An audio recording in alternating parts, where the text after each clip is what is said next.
Reached the halfway stage of the World Cup of Pool and a fascinating day of round 2 action coming up. But first, the comeback kings are with me. Last night they got through against South Africa. Here's a little flavour of what you might have missed. Day 3 of the World Cup, the race for the last 16 about to reach its conclusion. And tonight, the British are leading the way.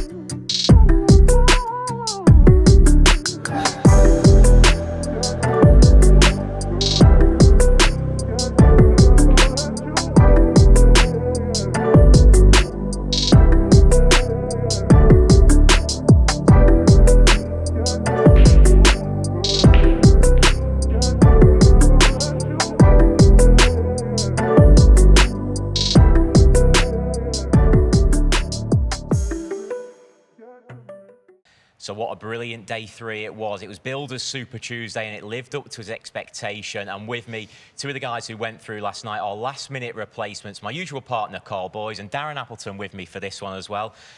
Carl, bit of sweat off your brow in the end. Yeah, it was crazy. And when we first walked out, I was sat in the chair thinking, what am I doing sat here? It just didn't seem real, or it's just all very surreal. And obviously there was no crowd as well, which was quite strange because, you know, we usually got somebody there watching. It was probably more beneficial that there wasn't, but some of the players were watching, and in the end we got a little bit fortunate and we probably needed that. And Darren, watching it, it felt like a little bit of a throwback to Moscone Cup times of a few years ago. How did it feel to be back in the seat with Carl? Yeah, it felt a little bit like the Moscone. You know, you played the first doubles match in the Moscone. It just felt just a bit surreal, really, and yeah, it's great to be back out there with Carl. And there was quite a bit of a build-up to it. Obviously, getting a last-minute call was amazing. So just really happy to be here. So I don't think we really felt really edgy, nervous. We're just really excited, I guess, and not really knowing what to expect. But we just managed to fall over the line in the end. So just really happy to be here and look forward to the next one. Next one is Greece. You've had a little bit of table time now. They've not played since the first day on Sunday. How are you feeling ahead of that one? Yeah, obviously we know we have to play better tomorrow, but I think we will play better tomorrow. We still might lose, but I think if we play our play to some sort of level like we know we're capable of, because after that match there, I thought Carl played pretty well, really. He just sort of questioned his own ability and his own feelings. But if he just lets it flow tomorrow, and hopefully I can find my game, then I think we're definitely dangerous. I mean, we can definitely win that match. Carl, against Greece, how much will you have to step it up tomorrow? Yeah, definitely, but of course you never know where the balls are going to go, and I think the main thing is we've just got that match out of the way, because all around the arena everyone was watching us practice. There was every player was watching us practice last night, and then, you know, there's a few watching, and everyone wanted to either see us like fail miserably or just watch us play. I don't know, and I think now we've had a feel of the arena and the table, we can relax a little bit more and just try and get on with it. It was definitely fail miserably. After you finished, you were straight into the comms box, and what a match. Belarus, Jana and Margaret there really stepped up against Great Britain, and that was a big old scare for the boys. Yeah, obviously Chris and Jason, you know, they both play full-time professionally, and, you know, they're the A side, and, you know, everyone was just thinking they was going to go on and obviously, you know, like end up beating them 7-0, and they won the first 2 racks, and then from nowhere it just turned into a match, and if Jana pots the 6, you just never know, do you? Well, Darren, from 5-3 up, would Belarus have been favourite? Yeah, definitely, especially winner breaks, 5-3 up from, I think there was 2-0 down. So they would have won 5 out of the 6 racks, and they was playing well. I mean, Jason and Chris, you could see there was missing a couple of balls. They were feeling the pressure. But like all great champions, I mean, after she missed the 6th ball and it goes 4-4, I mean, they did play great in them last 3 racks, and just sometimes you need that match. And I think they'll probably kick on now. I mean, for me, they're definitely favourites to win this tournament. Well, the highest seeds left in it. One team who didn't have too many difficulties last night. I don't know how much of this match you saw. USA, you guys were practising ready for your game. Did you see much of them in action against Australia? No, to be fair, it was on the screen when we were practising, so can't really comment, to be fair. Well, 2 guys who are the players themselves, Billy Thorpe and Skylar Woodward, are with Jake Hasby. Billy, Skylar, fantastic result, 7-2 against Australia. How do you assess that performance? We played good, you know. We both missed 1 ball. but first match of the tournament's always the toughest one, so I feel like we'll get better from here. Yeah, after a little bit of a shaky start, you guys look so solid. I mean, Billy, you were putting on a breaking clinic. What were you doing in the practice room that was working there? Just told myself get up there and crush them pretty much. I don't know. Just we were practicing breaking from the left side, but when we watched the matches, you know, and then they're like, oh, you might have to break from the right. And then I used to break from the right, you know, back home a lot, so I'm just kind of comfortable with that side, I guess, even though I haven't been practicing it here. But just getting up there crushing them. Yeah, you both look super confident after those first couple of racks. You were going for shots and, you know, weren't afraid to go for anything. Did you feel confident in yourselves out there? Yeah, for sure. You know, we're real tight with each other, so know each other's games. So, you know, we're confident with each other, not just ourselves. So I think that helps a lot. I'm not scared to go for something. Like the last shot, he played safe. The last game, I said, dude, if you want to bank it, bank it. I know you want to, but he played the right shot. He played the safe. Yeah, you guys look having a lot of fun out there. Was it enjoyable playing together? Oh, we're having a blast. This is the most fun I've ever had playing a pool tournament for sure. Just out there having fun, you know. And a World Cup debut to remember, I bet, but you must be feeling great right now. Oh, I'm feeling great. Got the, you know, first match under our belt, so we just got to keep on winning. Yeah, now you've got a second round match against the Philippines coming up. You know, those guys are super tough, aren't they? You know them both well, don't you? Mm-hmm. Yeah, they've spent a lot of time in the U.S. lately and before, so we know them real well. See them a lot at events. How are you going to approach that game? You know, a bit different to Australia because you didn't know those guys as well, but everyone knows the Philippines are going to be probably a way tougher competition than those two guys. Yeah, just got to get up there, and if we break good like we did, and just got to get out, make sure we, you know, when we're supposed to get out, we need to get out.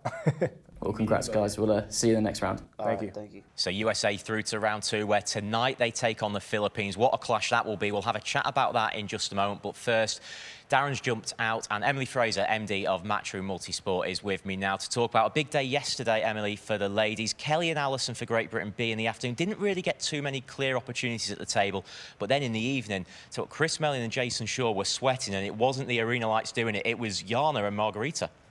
Wow, what a day that we had. It's an all-British affair, first of all, and then for the ladies to just come out so strong, and I know that we didn't have the results that they would be wanting, or, you know, we lost sort of Kelly and Alison, and we lost Team Belarus as well. But they came out here and they battled, and they actually showed that they can be in these events, and they're not just, you know, gifted an opportunity to be here. They've actually proven that they deserve a right to be here because they are good enough. Yeah, they made Jason and Chris sweat, and I was out there watching, and it was brilliant to watch. Obviously, I'm British, and you always support Great Britain, but they did a fantastic job. And chatting to them both afterwards, you know, they say, oh, I just want a hug. But I just think they shouldn't have any lack of confidence in that at all. We said to Margaret that she should work on the stronger break, and I mean, I'm no pool expert, but you felt like she needed that power behind her, and she knows that, and she's gone, right, World Pool Championship, I'm going to work on this, and I'm looking forward to it. And same with the two Fishers. They came out and they proved that they should be in these events.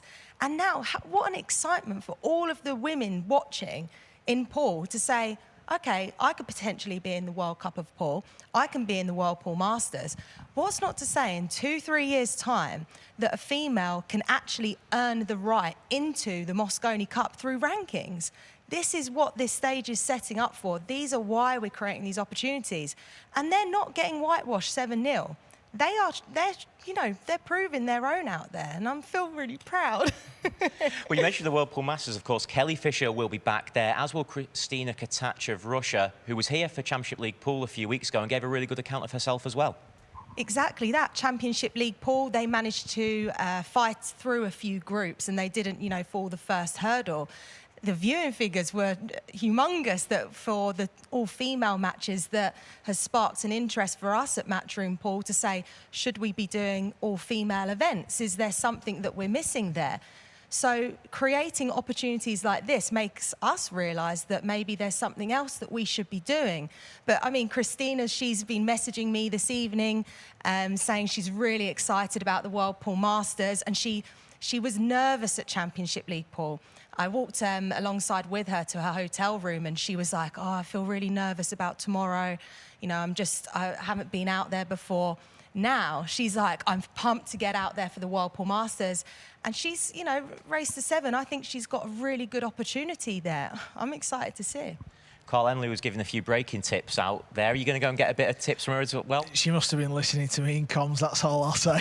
I think you need to sort your shirts out. For instance, you've got through to round 2 now. You need to go to the shop and get some better shirts. Emily, I haven't got time. Like, I'm a little bit busy. I'm doing off the rail, pundit, studio, playing. I'm covering all angles. I must say, one of the highlights was actually seeing both Carl and Darren come back. And even my dad texted me and said, give me Boyes' number. I want to give him some shit over that ball that you missed. And I just thought it was just classic. But it's great that you guys step in last minute. And, you know, I feel a bit sorry for Darren because he's becoming like the COVID replacement. But he's still a good player. And, you know, you both won your match and you're through to round 2. It could be, and you've won the event before, haven't you? The both of you. I know it was donkeys years ago. I'm joking. It was probably my first World Cup of pool. That's how long ago it was. But you've shown that you've still got it in you. You've got some fight there. Yeah, there's a little bit there still in the tank, but obviously tomorrow we play Greece. It's a different kettle of fish. No disrespect to South Africa. You know, they kind of let us off the hook, but you never know. We've had a match in the arena and maybe we can kick on. Speaking of the arena, Emily, what a great job, Carl. I don't know what it's like to playing compared to when we have fans, but it's certainly great to watch, Emily. Yeah, we came up with some fruity ideas in here, and we always have some ups and downs when it comes to these events. Day one, I think all of us probably would have grown grey hair within the space of an hour. It's always one of those stressful days, and there's so many problems of players withdrawing last minute, you know, can't get into the country, problems at border. Obviously, we've all become COVID and border experts in the last 72 hours, but we always want to try and help the players, and it's obviously so difficult with 64 of them. I mean, the first day we had so many issues on, you know, the shot clock and things like that, and to be fair to the players, they absolutely just understood that we were having issues. We implemented backup plans, and also even more, the referees have done an outstanding job because sometimes these situations are completely out of their hands and they have to act quickly, make a decision and come up with a backup plan. And the 3 guys we have here, John Lehman, Marcel and Rob Spencer, they've all come together and they're working in such a good team. And I finally feel like we've got like a really good, strong team there. And they've just done such an incredible job, and even more hats off to the players because they're understanding that we have these teething problems, but we always want to try and get over that. And day 2 was much better. I mean, we woke up this morning and it was day 2. We were peaking at 90,000 for day 2. And I think that's incredible. They're like Moscone Cup figures. And we're all of a sudden, we're 6 times the number from 2019. And we weren't even having Great Britain that were playing. So we're just proving that each year, each event, our Matchroom pool events are getting stronger. So we just got to keep grinding, keep doing the right thing, and it's just very exciting. I think now the only weak links in the Matchroom team are in the punditry booth. Carl, we spoke earlier about USA, and tonight they play the Philippines. What a match that is, 2 absolute giants of pool. Yeah, you've said it there. They're the 2 biggest, you know, countries in the world of pool. USA, you know, with the likes of Earl Strickland, and then the Philippines, Efren Batareas, probably the 2 most famous pool players of all time, and they're going to battle it out. USA versus Philippines. I can't wait to watch. And then Great Britain A at the very end of the day against Estonia. What do you make of that one? Yeah, I mean, Estonia, you know, 2019, they just had a complete blow-up and they weren't best of friends probably until now. And then it kind of looked like in the first round it might happen again. So maybe we'll still see another famous Estonia bust-up. We'll get underway at midday here in the UK, and we've got Japan against Russia. The world champion Fedor Gorson, of course. We all love to see Naoki Oi for Russia. So how do you see it for Japan even? So how do you see that one? Yeah, obviously Naoki Oi is such a big character. First round, Japan looked a little bit out of sorts, so I'm not too sure about Japan. I'm looking forward to watching Germany versus Kuwait. Kuwait, very under the radar, a quality team, without a doubt. And the other match in the afternoon session is Italy against Denmark. 2 teams we weren't sure if they'd get through to the second round, but they both played very well. Yeah, obviously Italy have been in this event for, you know, years and years, and they never quite do it. But Fabio Petroni looked like a different player to me. I spoke to him in the practice room. He said he's been working on his cue action for the last 3 years. He looked like a new player. They look very good. You never know. Well, all the action gets underway midday UK time. Watch us, join us wherever you are in the world, and we'll see you for more Off the Rail tomorrow.